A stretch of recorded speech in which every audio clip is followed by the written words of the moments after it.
आपने गाजा, फिलिस्तीन, इजराइल संघर्ष और ईरान संघर्ष इन सब के बारे में बहुत कुछ पढ़ा होगा। बहुत सारी खबरें टेलीविजन पे देखी होंगी और उसके बाद नक्शे में कभी कभी खोजा भी होगा कि चलो खोजते हैं गाजा है क्या, कहाँ है, फिलिस्तीन कहाँ है, इजराइल कहाँ है, क्या है इस संघर्ष के मायने। आपने कई बार देखा होगा, लेकिन क्या कभी आपने पाकिस्तान ऑक्यूपाइड कश्मीर के बारे में नक्शे में कभी खोजा है उसे? क्या आपने गिलगिट बाल्टिस्तान के बारे में जानने की कोशिश की है कभी? ये वो हिस्से हैं जो कभी हमारे थे, आज हमारे पास नहीं है। पाकिस्तान ने 1948 में हमला कर कर उस पर कब्जा कर लिया था, आज हमारे पास नहीं है, लेकिन फिर भी हमारी संसद के मुताबिक वो हमारे हिस्से हैं और कभी न कभी वापस लिए जाएंगे, ऐसा संसद के पटल पर कई बार कहा जा चुका है।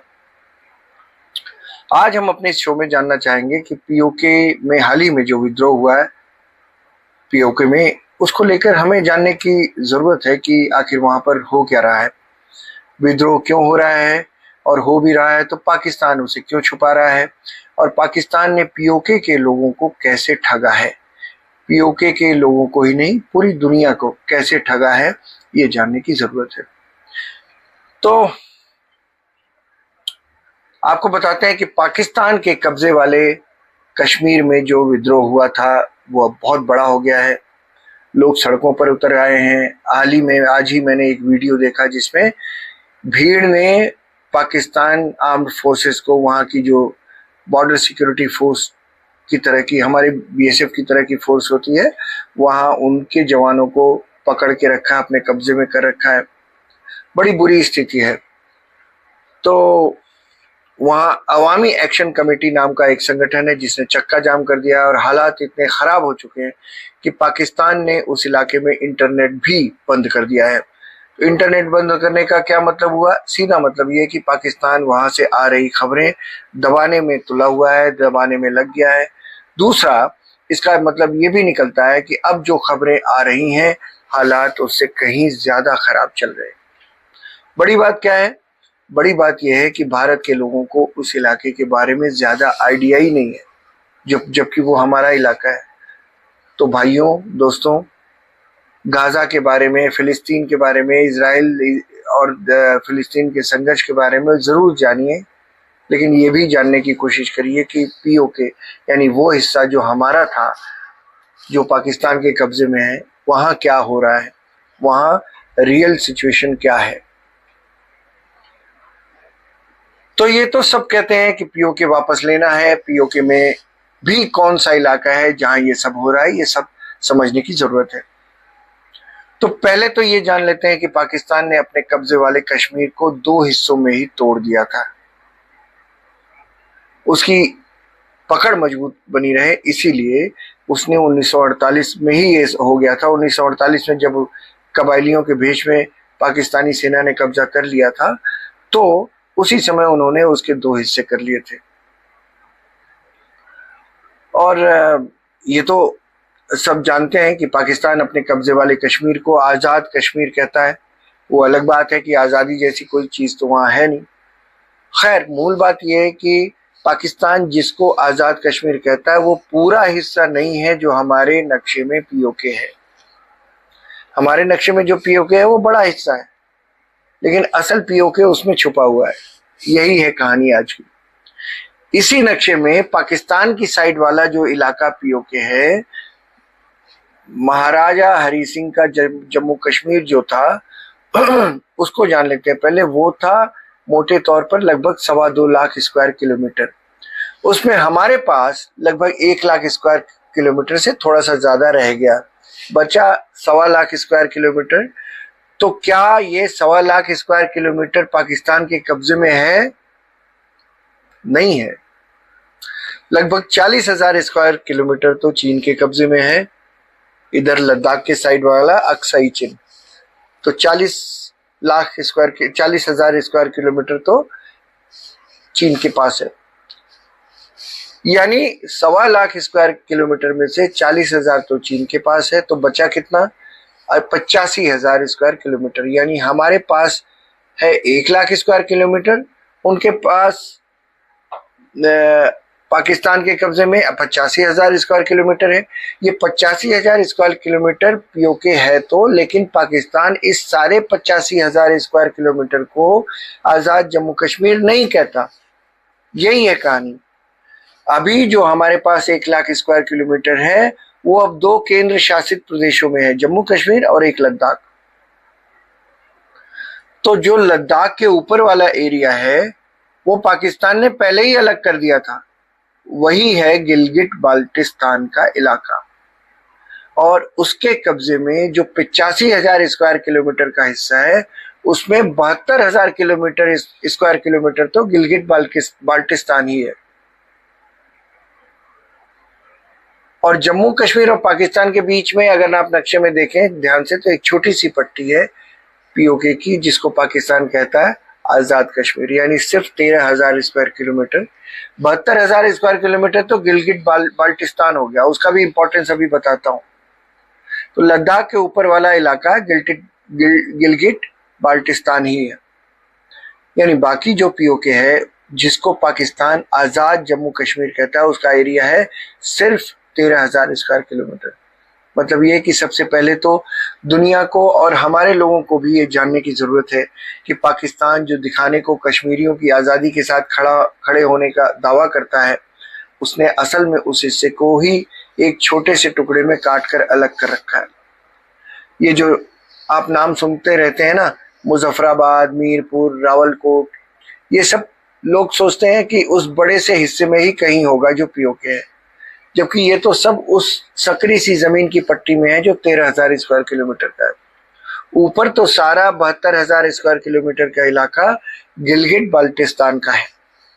शुरू में ही यानी 1948-49 में पाकिस्तान ने उसको ये कहकर अलग कर दिया था कि यहाँ के लोगों ने तो महाराजा के खिलाफ विद्रोह कर रखा है और ये पाकिस्तान के साथ आ ही गए थे, तो इनका कश्मीर से कोई लेना देना ही नहीं है, ये कह दिया। तो क्या पाकिस्तान ने उसको अपने नक्शे में मिला लिया? नहीं, मिलाया नहीं है, वो अलग ही रखा हुआ है। उसने गिलगिट बाल्टिस्तान को अलग रखा है। मतलब कहने को जो वो आजाद कश्मीर की सरकार चलाता है उससे अलग रखा हुआ है, लेकिन वो पाकिस्तान में भी नहीं है। अजीब सी बात है। बस पाकिस्तान की जो केंद्र सरकार है वो उसको डायरेक्टली कंट्रोल करती है, जिसका सीधा मतलब क्या है, आर्मी उसको कंट्रोल करती है, पाकिस्तान आर्मी। ऐसा क्यों कर रखा है उसने? वो इसलिए क्योंकि था तो ये सारा महाराजा हरि सिंह की रियासत में, और दुनिया को यही कहानी सुनाता है पाकिस्तान की, इस इलाके पर तो विवाद है भारत से, तो दोनों बातें तो नहीं कर सकता ना कि विवादित इलाका भी बताए और अपने नक्शे में भी जोड़ दे। तो उसने इसको ऐसे ही अपने कंट्रोल में छोड़ रखा है, अलग करके रखा। और इस इलाके में कश्मीरी नहीं है, यहाँ गिलगिट के इलाके में जो लोग कहते हैं, जो लोग रहते हैं वो ज्यादातर शिना लोग हैं। शिना, उनका रहन सहन मध्य एशिया के लोगों जैसा है। आगे वहां पहाड़ों के पार ताजिकिस्तान और अफगानिस्तान ही है, और शिना लोगों में ज्यादातर शिया मुसलमान होते हैं। और बाल्टिस्तान के इलाके में ज्यादातर बाल्टी लोग रहते हैं, उनका रहन सहन तिब्बत के लोगों जैसा है और शिनजियांग के लोगों जैसा है, वो भी ज्यादातर शिया होते हैं। और इधर कश्मीर वाले पीओके के इलाके में सुन्नी लोग रहते हैं। अब ऐसा करके पाकिस्तान ने क्या किया, शिया सुन्नी इलाके भी अलग कर दिए। लेकिन उससे ज्यादा अहम बात क्या है, वो ये कि गिलगिट बाल्टिस्तान का इलाका अब चीन के पास है, वहां अलग खेल कर रहा है पाकिस्तान। CPEC यानी सीपेक, यानी वो चाइना पाकिस्तान इकोनॉमिक कॉरिडोर, वहीं से तो निकल रहा है गिलगिट बाल्टिस्तान से। और ये दोनों इलाके पाकिस्तान सरकार का एक मंत्रालय चलाता है। मतलब कहने को तो वहां लोकल सरकारें बनी हुई हैं, लेकिन वो सब पाकिस्तान सरकार की कठपुतलियां होती हैं। और इसीलिए नाराजगी है इस 13,000 स्क्वायर किलोमीटर के असली पीओके में। तो विद्रोह क्यों हो रहा है उसे समझिए। अब विद्रोह इसलिए हो रहा है कि असल में कश्मीर के इलाके में एक डैम बनाया गया है, पाकिस्तान ने डैम बनाया, उसका नाम है मंगला डैम। वो बिजली बनाता है 1300 मेगावाट। और एक डैम और है गिलगिट बाल्टिस्तान में जिसका नाम है डायमर भाषा डैम, वो है 4500 मेगावाट का। वहां की नदियों पर डैम बनाए हुए हैं, लेकिन इस पूरे इलाके में जहां डैम बने हुए हैं, इस इलाके में 20-20 घंटे बिजली कटी रहती है।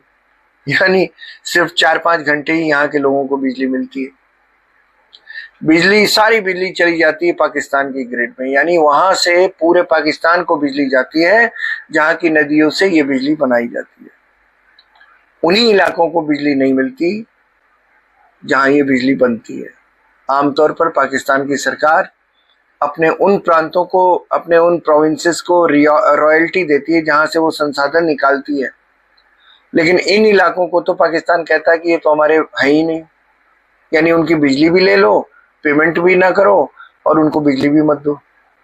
उस पर तुर्रा ये कि वो यहाँ सीपैक बना रहा है, उसके लिए जमीनें ली जाती हैं, लेकिन लोगों का आरोप, यहाँ के लोगों का है कि पाकिस्तान सरकार जमीन तो ले रही है लेकिन मुआवजा देती नहीं। यहाँ पर यूरेनियम की खदानें बताई जाती हैं, कई कीमती पत्थरों की खदानें बताई जाती हैं। आपने एक फोटो देखी होगी, अभी ट्रंप को दिखा रहे हैं जनरल आसिम मुनीर, एक किसी बॉक्स में अपने रेयर अर्थ मिनरल दिखा रहे हैं। तो वहां बड़ी रिच है वो जमीनें, माइनिंग करती हैं पाकिस्तान की कंपनियां, और लोकल लोगों को पैसे नहीं देती। पैसा तो छोड़िए, रोजगार भी नहीं देती है कंपनियां। तो यहाँ अब मजदूर कौन है? पंजाबी मजदूर है। पंजाबी मजदूरों को लाया जाता है और ठेकेदार भी पंजाबी होते हैं। यहाँ के लोगों को मौका ही नहीं देते। जंगल के जंगल काटे जा रहे हैं जिससे बाढ़ आ रही है हर साल, लेकिन वो सब, सारी लकड़ी भी पाकिस्तान की, उसकी कमाई भी पाकिस्तान की और ठेके भी पाकिस्तानियों के। बस यहाँ के लोगों के हिस्से क्या मिलता है? यहाँ के लोगों के हिस्से मिलती है बाढ़। तो जो आवाज उठाता है उसको आतंकी उठा के ले जाते हैं।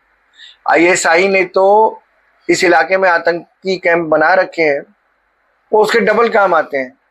यहीं से भारत में घुसपैठ करो और यहीं से यहाँ के लोकल लोगों को हड़का के, वहां डरा के, धमका के पाकिस्तान के खिलाफ बोलने मत दो।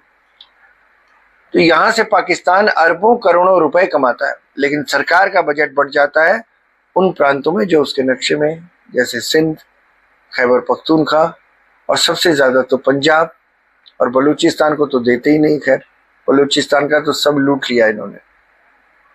यानी पंजाब, सिंध, खैबर पख्तूनख्वा और बलूचिस्तान में, कहने को बलूचिस्तान में सब कुछ चला जाता है। बलूचिस्तान के बारे में तो आप जानते ही हैं, मैंने कहा जैसा कि किस तरह से वहाँ के सारे मिनरल्स पंजाब के लोगों के काम आते हैं और किसी प्रांत को मिलता भी नहीं, सिर्फ पंजाब को मिलता है। पीओके को क्या मिलता है? पीओके को मिलता है बस ग्रांट के नाम पर चंद टुकड़े। सड़कें बनती नहीं, स्कूल बनते नहीं, अस्पताल बनते नहीं, पुल बनता नहीं, कुछ नहीं बनता, कोई रोजगार नहीं है। कहने को पाकिस्तान के आजाद कश्मीर के इलाके में इलेक्शन होते हैं और सरकारें बनती हैं, उसकी भी रियलिटी अभी बताता हूँ आपको। आपने वीटो के बारे में तो सुना होगा, जो यूएन में होता है। संयुक्त राष्ट्र में जिस तरह से 5 देशों के पास वीटो की ताकत होती है, अमेरिका, रूस, ब्रिटेन, फ्रांस और चीन, कोई भी फैसला हो, इनमें अगर कोई एक भी वीटो कर दे तो फैसला रद्द हो जाता है। ये उधर यूएन में तो आपने सुना होगा, लेकिन पाकिस्तान ने क्या कर रखा है पीओके में? जिस इलाके को वो आजाद कश्मीर कहता है वो भी समझ लीजिए। एक कश्मीर काउंसिल बनाई हुई है पाकिस्तान ने। उस कश्मीर काउंसिल में कौन होता है? पाकिस्तान का प्रधानमंत्री होता है, और इस कश्मीर काउंसिल के पास होती है वीटो पावर। यानी वहां की लोकल सरकार जो कहने को तो इलेक्शन के बाद बनती है, उस लोकल सरकार के किसी भी फैसले पर कश्मीर काउंसिल वीटो कर सकती है, यानी उसका फैसला पलट सकती है। और नाम क्या दिया हुआ है? आजाद जम्मू कश्मीर। गिलगिट बाल्टिस्तान में एक गवर्नर रखा हुआ है जो पाकिस्तान अपॉइंट करता है। सोचिए, तो वहां की भी लोकल सरकार के ऊपर पाकिस्तान का अपना आदमी बैठा हुआ है। महंगाई बहुत है, स्कूल कॉलेज कोई बनाए नहीं, रोजगार है नहीं। भाई स्कूल कॉलेज बनाएंगे तो लोग पढ़ लिख लेंगे तो उनको लॉजिक, तर्क करने की क्षमता आ जाएगी, और जब वो होगा तो वो एक दिन सड़क पे खड़े हो जाएंगे। कोई काम होता भी है वहां तो पंजाबियों को ठेके मिल जाते हैं। सड़कें कोई बन नहीं रही, बस चाइना के लिए कॉरिडोर बन रहा है। तो ये विद्रोह भी इसीलिए हुआ है। और इंटरनेट भी अगर बंद कर दिया तो आप समझ लें कि वहां अंदर क्या हो रहा है। और पाकिस्तान क्यों नहीं चाहता कि जो हो रहा है वो दुनिया को पता ना चले? ये सब आपके लिए जानना जरूरी है कि अगर गाजा और इजराइल के नक्शे